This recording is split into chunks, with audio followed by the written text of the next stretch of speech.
Hello friends, ரொம்ப டேஸ்டியான கிச்சடி குதிரைவாலி அரிசியில எப்படி செய்யலாம் அப்படினு பார்க்கலாம். நம்மளோட பாரம்பரிய சிறுதானியமான குதிரைவாலி அரிசியில வந்து செய்யும்போது நமக்கு உணவுல அதிகப்படியான புரதச்சத்து, நார்ச்சத்து, இரும்பு சத்து கிடைக்கும்.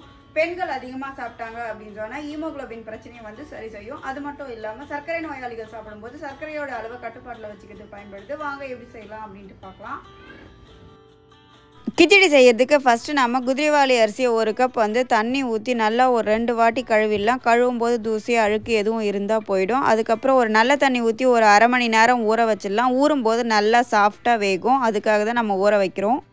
இன்றைக்கி நம்ம குக்கரில் தான் கிச்சடி செய்ய போகிறோம். குக்கரில் 3 ஸ்பூன் எண்ணெய் விட்டுட்டு ஒரு 1/4 ஸ்பூன் கடுகு சேர்த்து கடுகு நல்லா பொரிஞ்சதுக்கப்புறமா 1 ஸ்பூன் கடலைப்பருப்பு, 1 ஸ்பூன் உளுத்தம்பருப்பு, முந்திரி ஆப்ஷனல் தான், வேணும்னா சேர்த்துக்கலாம். முந்திரி சேர்த்தா நல்லா டேஸ்டியாக இருக்கும். நல்லா பொன்னிறமாக வறுபட்டதுக்கப்புறம் 1 கொத்து கருவேப்பிலை இலைகள் சேர்த்துக்கலாம். கருவேப்பிலை சேர்க்கும்போது நல்லா வாசனையாக இருக்கும். 1/2 ஸ்பூன் நல்லா பொடியாக நறுக்கி வச்சுருக்க இஞ்சி சேர்த்துக்கலாம். இஞ்சி சேர்க்கும்போது நல்லா டேஸ்டியாகவும் இருக்கும், செரிமானமும் சீக்கிரமாகும்.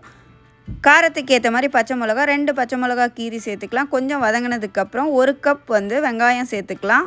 வெங்காயம் சேர்த்து ஒரு 2 நிமிஷம் மட்டும் கலந்து விட்டுடலாம். ஒரு பாதி வதங்கினா போதும். பாருங்கள், இந்த அளவுக்கு வதங்கினா கிச்சடி நல்லா டேஸ்டியாக இருக்கும். அதிகமாக வதங்கக்கூடாது.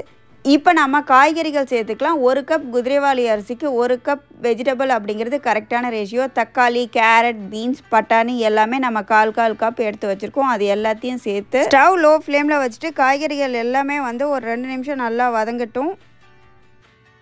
காய்கறி எல்லாமே நல்லா வதங்கி தக்காளியும் நல்லா கரைய ஆரம்பிச்சிருச்சு. இப்போ நம்ம வந்து தண்ணி சேர்த்துக்கலாம்.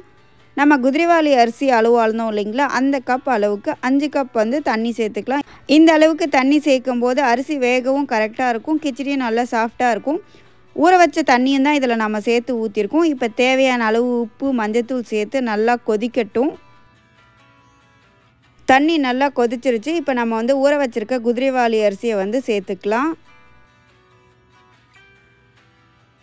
குதிரைவாலி அரிசி சேர்த்து நல்லா கலந்து விட்டதுக்கப்புறம் ஒரு 2 ஸ்பூன் அளவுக்கு நெய் சேர்த்துக்கலாம். நெய் சேர்க்கும் போது நல்லா ஃப்ளேவராகவும் இருக்கும், டேஸ்ட்டும் சூப்பராக இருக்கும். இப்போ கடைசியாக 1/2 ஸ்பூன் அளவுக்கு சோம்பு சேர்த்துக்கலாம். சோம்பு வந்து ஆப்ஷனல் தான், வேணும்னா சேர்த்துக்கலாம். இன்னும் டேஸ்ட்டு சூப்பராக இருக்கும். அதனால தான் நம்ம சோம்பு சேர்க்குறோம். இப்போ குக்கர் மூடி வச்சு கரெக்டாக மீடியம் ஃப்ளேமில் 3 விசில் மட்டும் வரட்டும். இப்போ 3 விசில் வந்துருச்சு. இப்போ ஓப்பன் பண்ணி பார்க்கலாம் எப்படி வெந்திருக்கு அப்படின்ட்டு. பாருங்கள், நல்லா சாஃப்டாக குதிரைவாலி அரிசி வெந்து நம்மளுக்கு சூப்பராக கிச்சடி ரெடி ஆகிடுச்சு. கொஞ்சம் கூட அடி பிடிக்கவே இல்லை. இந்த அளவு வந்து கரெக்டாக இருக்கும். இப்போ நம்ம வந்து கடைசியாக வந்து கொத்தமல்லி இலைகள் தூவி இறக்கிடலாம். சிறுதானிய வகைகளை சமைக்கும் போது நம்ம மீடியம் ஃப்ளேமில் தான் சமைக்கணும். ஹை ஃப்ளேமில் நல்லா ப்ரெஷரில் சமைச்சோம் அப்படின்னு சொன்னால் சரியாக வேகாது. அதோட சத்துக்களும் வீணாகிடும். அதனால் பொறுமையாக தான் அது வேகணும். பாருங்கள், இந்த அளவுக்கு வெந்துருச்சு அப்படின்னு சொன்னால் சீக்கிரமாக குழந்தைங்கள்லேருந்து பெரியவங்க வரைக்கும் யார் வேணாலும் சாப்பிட்லாம். நல்ல செரிமானம் ஆகிடும். கிச்சடிக்கு பர்ஃபெக்டான ஒரு காம்பினேஷன் அப்படின்னு சொன்னால் தேங்காய் சட்னி தான். நல்ல தேங்காய் சட்னியோட குதிரைவாலி அரிசியில் செஞ்ச இந்த கிச்சடியை சேர்த்து சாப்பிடும்போது டேஸ்ட்டு சும்மா அட சாப்பிட இன்னொரு கப் கூட கேட்டு வாங்குவாங்க. அந்த அளவுக்கு டேஸ்டியாக இருக்கும். உங்களுக்கு இந்த வீடியோ பிடிச்சிருந்தா லைக் பண்ணுங்கள், ஷேர் பண்ணுங்கள், சப்ஸ்கிரைப் பண்ணுங்கள். கண்டிப்பாக நீங்கள் வீட்டில் ட்ரை பண்ணி பாருங்கள். தேங்க்யூ.